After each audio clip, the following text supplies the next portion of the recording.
Hello दोस्तों, ये देखिए हमारे पास वेक्टर अलजेब्रा पे बेस्ड क्वेश्चन है क्लास 12th का एनसीईआरटी का। क्या find the angle between the vectors.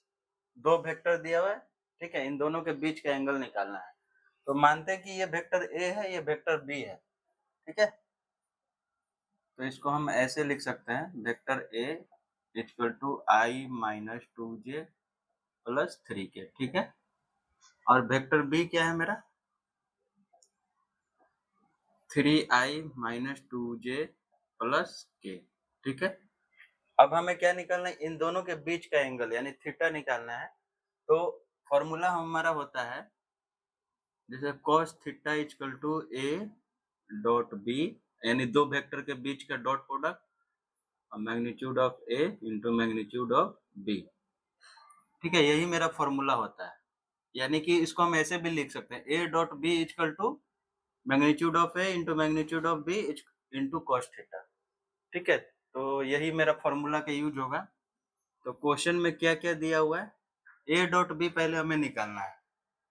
तो ए डॉट बी कैसे निकलेगा, तो देखिए आई इंटू आई 1 हो जाता है, तो वही 1 इंटू थ्री मल्टीप्लाई कर देंगे, 3 minus minus plus 2 into two 4, ठीक है। 3 इंटू 1 3, ठीक है, क्योंकि k इंटू के 1 हो जाता है। अब देखिए यही मल्टीप्लाई होगा, नहीं ये ऐड करेंगे तो कितना आएगा, 10 आ जाएगा, यानी कि a dot B equal to 10। अब देखिए मैग्नीट्यूड ऑफ a क्या है मेरा, अंडर रूट जो कोफिशिएंट है उसका स्क्वायर, 1 का स्क्वायर प्लस माइनस 2 का स्क्वायर प्लस 3 का स्क्वायर, 1 का स्क्वायर प्लस माइनस 2 का स्क्वायर प्लस 3 का स्क्वायर, ठीक है। तो कितना आएगा मेरा, देखिए 1 प्लस 4 प्लस 9 यानी कि अंडर रूट 14। वैसे ही मैग्नीट्यूड ऑफ बी निकालना है, देखिए क्या है, 3 का स्क्वायर माइनस 2 का स्क्वायर और 1 का स्क्वायर, माइनस 2 का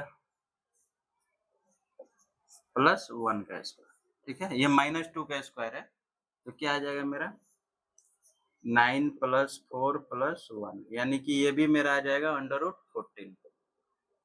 अब देखिए दोनों आ गया है, ए डॉट बी भी आ गया, मैग्नीट्यूड ऑफ ए और बी आ गया। तो अब cos थीटा इक्वल टू हम लिख सकते हैं, ए डॉट बी कितना है 10 आ गया, by magnitude of A into magnitude of B, यानी कि under root 14 into under root 14, यानी सेम चीज दो बार मल्टीप्लाई हुआ है तो अंडर रूट हट जाएगा, यानी कि 10/14, यानी इसको लिख सकते हैं 5/7। अब देख cos थीटा इक्वल टू 5/7 है, तो थीटा इक्वल टू क्या हो जाएगा, cos उधर जाएगा तो इनवर्स हो जाएगा, यानी cos इनवर्स 5/7, ठीक है। यही मेरा आया final answer, cos theta equal to नहीं theta equal to cos inverse 5/7, ठीक है। तो हमें ये फॉर्मूला याद रहना चाहिए, यही है। थैंक यू दोस्तों।